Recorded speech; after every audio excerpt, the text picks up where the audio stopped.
This is gonna be a hell of a first post on this subreddit. Might want to grab some popcorn for this one, because this show is gonna be longer than your average wait at the DMV. Cast list. Me, my entitled mother, and my dad. Supporting cast members, my dad's GF, my mom's sane older sister, and some cops. Chapter 1, the backstory.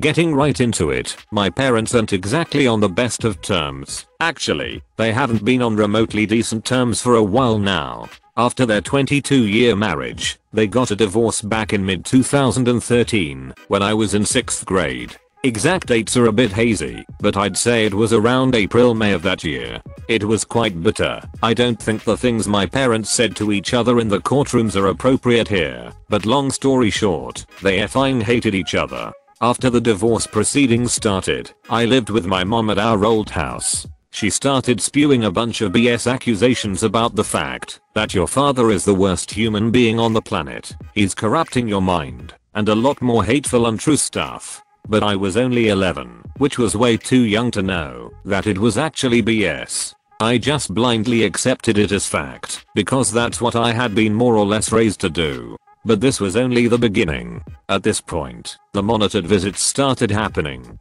This was in about early to mid-March 2014. Also, if you're wondering why they were monitored, it was because on a scale of 1 to 10, my parents' level of trust in each other was at a negative 11,700 million. Anyways, for a few hours every Saturday, I was handed off to my dad, and we'd hang out somewhere, like K1 Speed or his parents' house. Then I was given back to my mother and I'd go about my existence as an annoying as hell 11-year-old, not ashamed to admit it. I was pretty weird. Then a plot twist happened, more like life twist, but you get the idea. Over Thanksgiving break in 7th grade, my dad got full custody of me. I went to live with him in his bachelor pad, and I thought that was that. But my mom was livid. I had to say it. Whenever we had visits, she would try to pull me to the side and tell me not to listen to my dad, to tell him I didn't want to live with him, or some other bullcrap.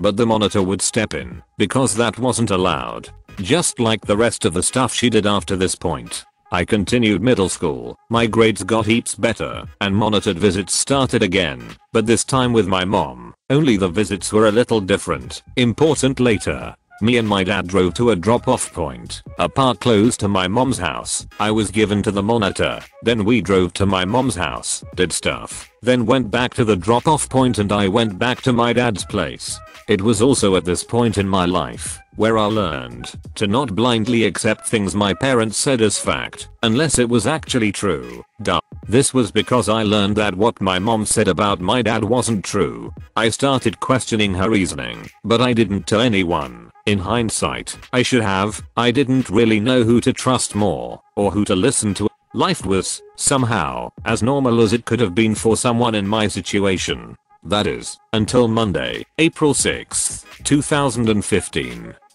Maybe all this wouldn't have happened if it wasn't a Monday, I think to myself in my fevered imagination.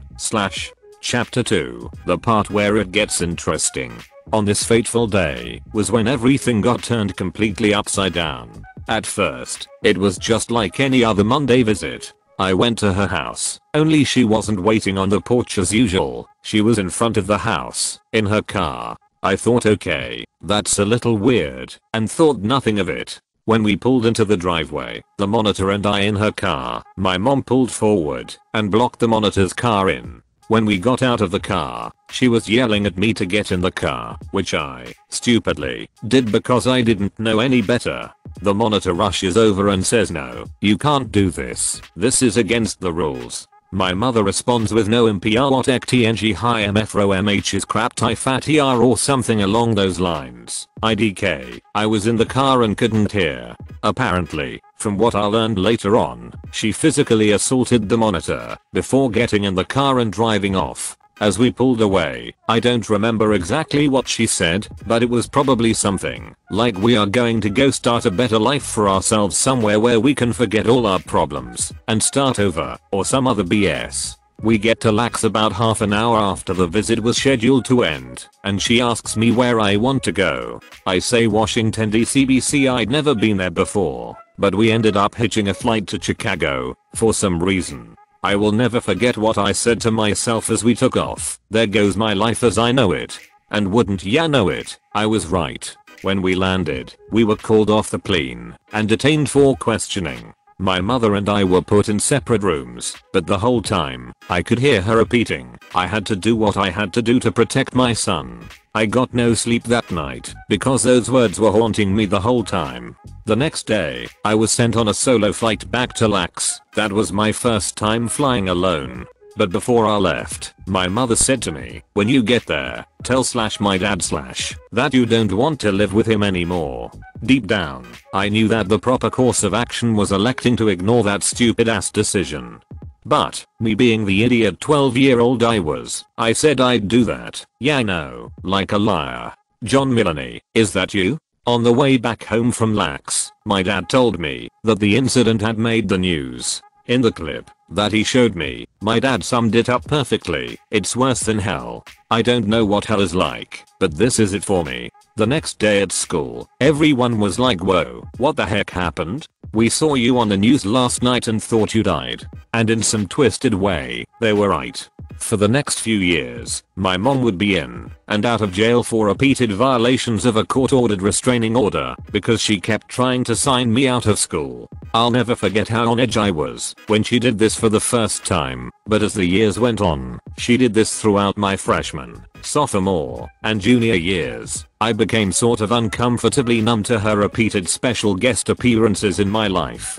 The last straw was when she showed up at my house over this past summer. Not once, not twice, but on 3 distinct occasions. Now it was my turn to be livid. On a court-mandated Skype call on a Tuesday night with my mom's older sister and her mom, who are, unlike my birth jiva, sane. My mom kept poking her head in, trying to see me. At that point, I had had just about enough, and I exploded. I finally called her out on her bullcrap.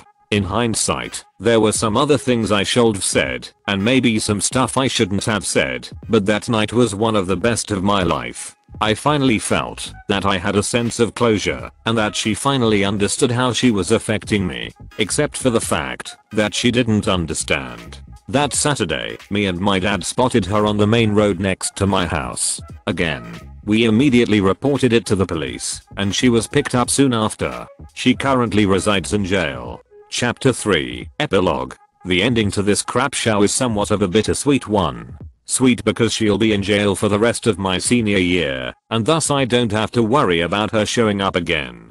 The bitter part is having to figure out how to prepare for when she is eventually let out, and the aftermath that may or may not ensue shortly thereafter. It's, well, a crap show more than anything, but it's life. Not a good life, but life nonetheless. My dad and his girlfriend has been extremely supportive in this matter, and I can't thank them enough. As for me, I've been trying to live my best life, and after a significant bout of depression and a suicide attempt, I feel like I'm coming out on top.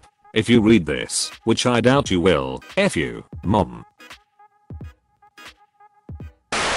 Thank you for watching. If you enjoyed this video, a like and a comment would mean a lot in YouTube's world. Share with us if you would have done things differently, and don't forget to support the original authors with an upvote. Links are in the description.